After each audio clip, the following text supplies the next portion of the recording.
नमस्कार, बहुत बहुत स्वागत है आप सभी का। मैं विनय कुमार और इस वक्त मौजूद हूँ विश्व की आध्यात्मिक धर्म नगरी देवों की भूमि हरिद्वार महाकुंभ में, जहाँ पर कुंभ का पर्व चल रहा है। कुंभ के इस पर्व के बीच में ही पूरे भारतवर्ष की जो विविधताएं हैं और उन विविधताओं के बीच में भी कुछ भारतीय संस्कृति को समेटे हुए चीज़ें भी यहाँ पर देखने को मिल रही हैं। और ये वाकई में धर्म का एक बहुत बड़ा अनुष्ठान है, संगम है।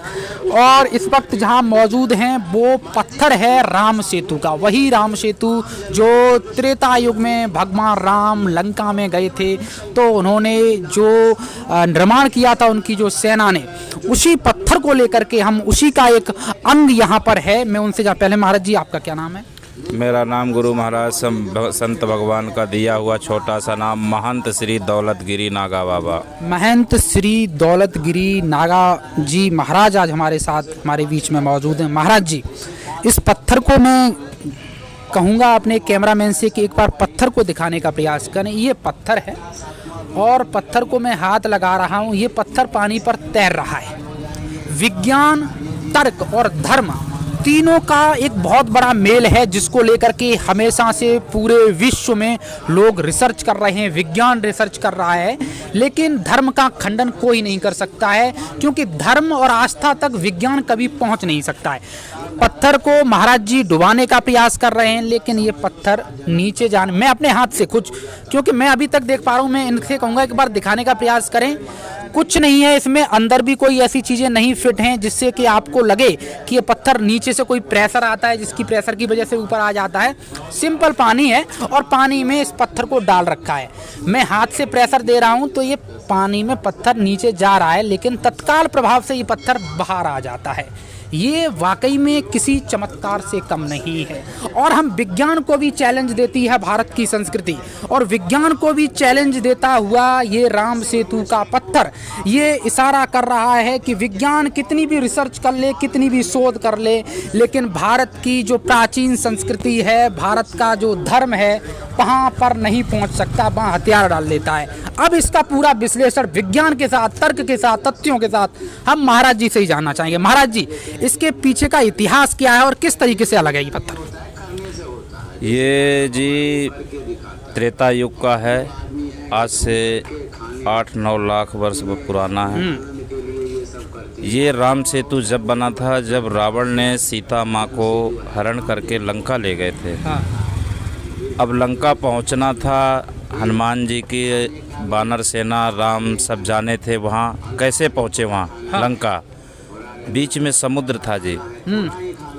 हनुमान जी की वानर सेना, नर नील को बुलाया गया। उनको वरदान प्राप्त था कि उनके हाथ से कोई भी वस्तु फेंकी हुई, हाँ, वो जल में डूबेगी नहीं। हाँ। नर नील को बुलाया गया जी, नर नील आए। हनुमान जी महाराज अपने हाथों से राम राम लिखा और उनकी वानर सेना ले के पत्थर देती गई। हाँ। नर नील को देते गए, देखते ही देखते उन्होंने लंका तक श्वेत बना दिया। तो राम राम लिखा था, इस पर भी मुझे कुछ नजर आ रहा है लिखा हुआ। इसके ये यहाँ पे बताने का प्रयास करें। श्री है, श्री लिखा हुआ है। और जब हम, क्योंकि ये चौकोर है दिखने में, और जब हम इधर जाएंगे, ये महाराज जी ये भी श्री लिखा है। और यहाँ पे कई भाषाओं में इसमें नाम है, कई भाषाओं में नाम है।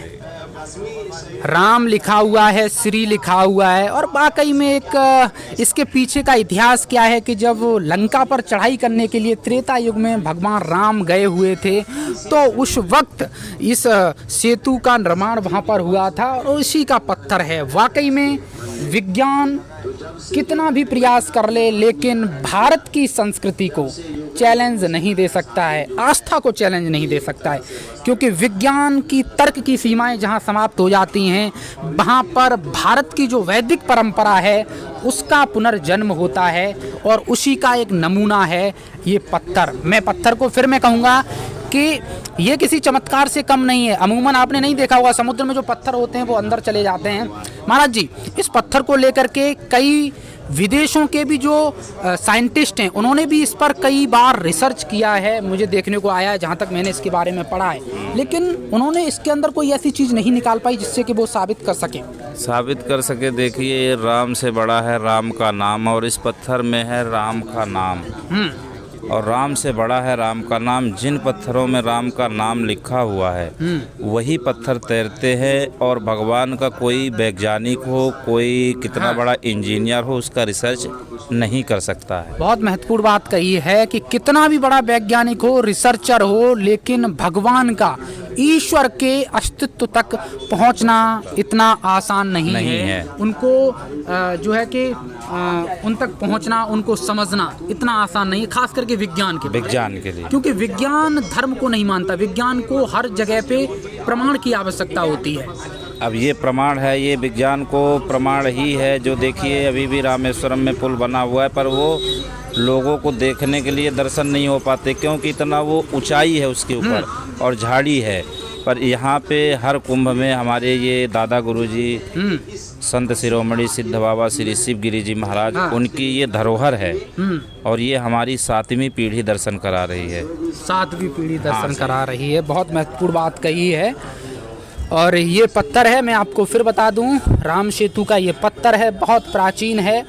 कहाँ से आया है, किन किन हाथों से होकर के ये गुजरा, किन किन मठों में ये रहा, किस किस कुंभ में ये पत्थर रहा, इसका इतिहास तो मुझे नहीं पता, लेकिन फिर भी ये किसी चमत्कार से कम नहीं है। अगर विज्ञान की दृष्टि से भी देखा जाए तब भी आप इसको नकार नहीं सकते, और धर्म की दृष्टि से भी भारत ही नहीं, विश्व के हजारों करोड़ों लोगों की आस्था का केंद्र ये हरिद्वार का दिव्य महाकुंभ, और इस कुंभ में ये राम सेतु का पत्थर निश्चित तौर पर इस कुंभ को महान बनाता है। बहुत बहुत धन्यवाद आप सबका, स्वामी जी आपका। जय श्री राम बने सबका।